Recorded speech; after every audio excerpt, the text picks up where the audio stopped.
মহাকালের সমাপ্তি, ইতিহাসের নীরব সাক্ষী হয়ে দাঁড়িয়ে থাকবে রাজধানীর এভার কেয়ার হাসপাতাল। কারণ এখানেই জীবনের শেষ সময় কাটিয়েছেন বিএনপির চেয়ারপারসন বেগম খালেদা জিয়া। দেশের বাইরে আমার কোনো ঠিকানা নেই, এটাই হলো আমার ঠিকানা। এই দেশ, এই দেশের মাটি, মানুষই আমার সবকিছু। টানা ৩৭ দিন চিকিৎসা, অপেক্ষা আর প্রার্থনার ভার বয়ে নিয়েছে এই হাসপাতালের প্রতিটি করিডর। দিন রাত এক করে দায়িত্ব পালন করেছেন চিকিৎসক ও স্বাস্থ্যকর্মীরা।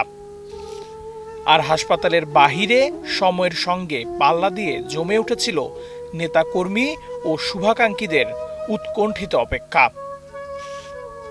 এই দিনগুলোতে এভার কেয়ার শুধু একটি চিকিৎসা কেন্দ্র ছিল না, এটি পরিণত হয়েছিল একটি সময়ের, একটি অধ্যায়ের শেষ প্রান্তের নীরব দলিলে, যেখানে থেমে গেছে একটি জীবন আর ইতিহাসে যুক্ত হয়েছে আরেকটি গভীর স্মৃতি, বেগম খালেদা জিয়া। আপনিও পারে ভালো থাকুন।